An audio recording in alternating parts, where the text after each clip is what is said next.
Protecting the planet's forest, the new promise to reverse deforestation emerging from the COP26 summit. 100 national leaders on board, but can they really make it happen this time? In today's Top 5. Welcome to Know This COP26 edition. I'm Alejandro Alba in Glasgow, not Glasgow. Thanks for the tips, y'all. Let's count down and get to the biggest stories you need to know. Starting at number 5, while COP26 strives to be inclusive, apparently wheelchair access was painfully overlooked.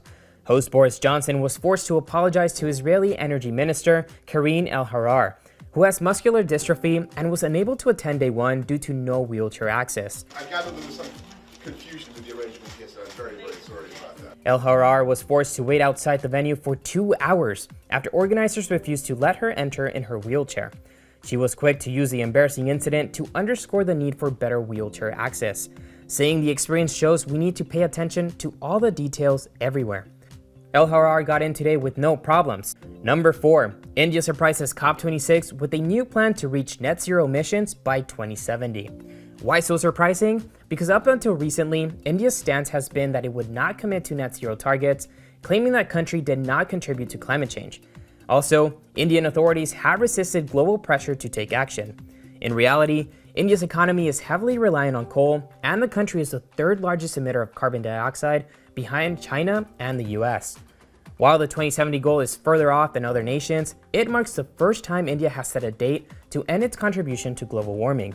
And many activists see that as a step in the right direction. I personally feel it does make sense, especially because we are a developing country and our historical emissions are close to nothing, especially if you compare it to the countries of the West. But on the other hand, one has to acknowledge the fact that 2070 is quite far away. It's a distant goal, so it doesn't make much difference to civil society or researchers about this 2070 goal, because anyway, activists across the world do not really care about the net zero target in 2050, 2060 or 2070, because it's not a concrete decision or target.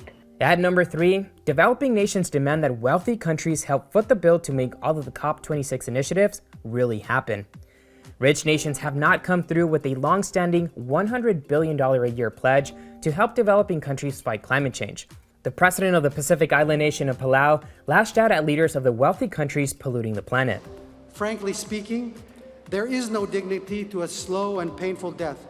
You might as well bomb our islands instead of making us suffer only to witness our slow and fateful demise. Leaders of the G20, we are drowning, and our only hope is the life ring you are holding. The president of Honduras says climate-induced natural disasters are leaving the country in economic ruin. The president of the Maldives says if the global temperatures reaches 2 degrees Celsius, it would be a death sentence to the nation of islands. French President Emmanuel Macron is now pushing for wealthy nations to pay up by the end of the COP summit. At number 2, President Biden gets tough on curbing methane gas emissions from oil and gas operations across the US. And he is pressing other nations to do the same in what he's calling a game-changing commitment. It's one of the most potent greenhouse gases there is. It amounts to about half the warming we're experiencing today, just the methane exposure.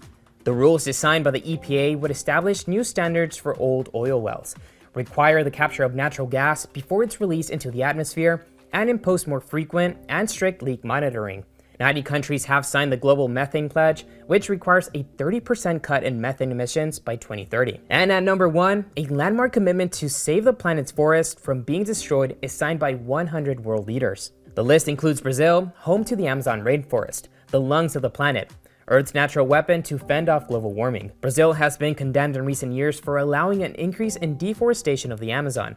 The destruction of forests accounts for about 11% of the world's carbon emissions. The new commitment is hopeful, but like others before that had no lasting effect, will this one hold up? Nicky Martas of Global Canopy tells Now This, there is a chance. It's got to be successful, first of all, right? We're at the 11th hour saloon, so, it really is now or never. And, one of the reasons that this is different is you've got all those big countries stepping up. So 85% of forests, you got China, you got the European Union.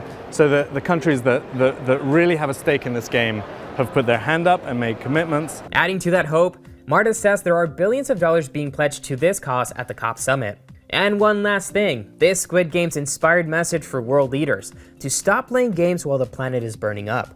Dressed as big-headed presidents, they played climate hopscotch, tug-of-war, and kicked around an inflatable world while channeling the Netflix hit show.